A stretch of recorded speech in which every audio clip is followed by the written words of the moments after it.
Hi friends, ನಾನಿವತ್ತು ಗಣಕೆ ಸೊಪ್ಪಿನ ಸಾಂಬಾರು ಮಾಡ್ತಾಯಿದ್ದೀನಿ. 1 ಕಪ್ಪಷ್ಟು ಗಣಕೆ ಸೊಪ್ಪು, 1 ಕಪ್ಪಷ್ಟು ಕಾಯಿ ತುರಿ, 1 ಲೋಟದಷ್ಟು ಹಾಲು, ಹಸಿರು ಮೆಣಸಿನ್ಕಾಯಿ, ಈರುಳ್ಳಿ, ಬೆಳ್ಳುಳ್ಳಿ, ಕೊತ್ತಂಬರಿ ಇದೆಲ್ಲ ಎತ್ತಿಟ್ಕೊಳ್ಳಿ. ಎತ್ತಿಟ್ಕೊಂಡು ಆದಮೇಲೆ ಒಂದು ಪ್ಯಾನ್ ತೊಗೊಂಡು 2 ರಿಂದ 3 ಸ್ಪೂನ್ ಎಣ್ಣೆ ಹಾಕಿ, ಅದು ಕಾದ ನಂತರ 1 ಸ್ಪೂನ್ ಮೆಣಸು, 1 ಸ್ಪೂನ್ ಜೀರಿಗೆ ಹಾಕಿ ಚೆನ್ನಾಗಿ ಹುರ್ಕೊಳ್ಳಿ. ಚೆನ್ನಾಗೆಲ್ಲ ಹುರ್ಕೊಂಡಾದ್ಮೇಲೆ 1 ಗೆಡ್ಡೆಯಷ್ಟು ಈರುಳ್ಳಿ, ನಾನು ಚಿಕ್ಕ ಈರುಳ್ಳಿ ತೊಗೊಂಡಿದ್ದೀನಿ, ಒಂದು 4-5.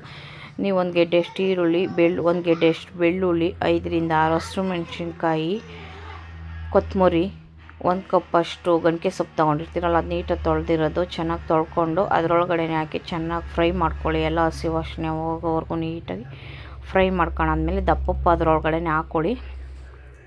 ನೀಟಾಗೆಲ್ಲ ಫ್ರೈ ಮಾಡಾದಮೇಲೆ 1 ಕಪ್ಪಷ್ಟು ಕಾಯಿ ತುರಿನ ಅದರೊಳಗಡೆ ಹಾಕಿ ಚೆನ್ನಾಗಿ ಎಲ್ಲ ಬಾಡಿಸ್ಕೊಂಡು ತಣ್ಣಗಾದ್ಮೇಲೆ ತಣ್ಣಗಾದ್ಮೇಲೆ ಅದನ್ನು ಮಿಕ್ಸಿಗೆ ಹಾಕಿ ನೀಟಾಗಿ ರುಬ್ಕೊಳ್ಳಿ. ಸಣ್ಣಗಾಗಬೇಕು, ಎಲ್ಲ ನೀಟಾಗಿ ಮಿಕ್ಸಿಗೆ ಹಾಕಿ ಮಿಕ್ಸ್ ಆದಮೇಲೆ ಚೆನ್ನಾಗಿ ರುಬ್ಬಿದ ಮೇಲೆ ಒಂದು ಪ್ಯಾನ್ ತೊಗೊಂಡು 2 ರಿಂದ 3 ಸ್ಪೂನು ಎಣ್ಣೆ ಹಾಕಿ ಅದರೊಳಗಡೆ ಚೆನ್ನಾಗಿ ಕಾದ ನಂತರ ಸಾಸಿವೆ ಹಾಕ್ಕೊಳ್ಳಿ. ಈ ಥರ ರೀತಿಲಿ ಮಾಡಿದರೆ ಸೊಪ್ಪು ಸಾಂಬಾರು ತುಂಬ ಚೆನ್ನಾಗಿ ಬರುತ್ತೆ, ಗಣಕೆ ಸೊಪ್ಪಿನ ಸಾಂಬಾರು.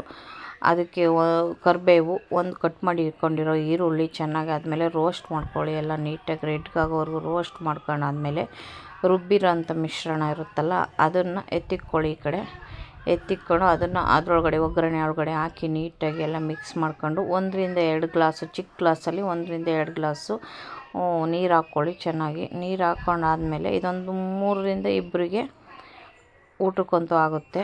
ಅದಾದಮೇಲೆ ಕಾಸಿಟ್ಟಿರೋ ತಣ್ಣಗಾಗಿರೋ ಹಾಲನ್ನ ಅದರೊಳಗಡೆ ಹಾಕ್ಕೊಳ್ಳಿ. ಈಗ ರೆಡಿಯಾಗಿದೆ ಸಾಂಬಾರು, ತುಂಬ ಟೇಸ್ಟಿಯಾಗಿರುತ್ತೆ ನೋಡಿ.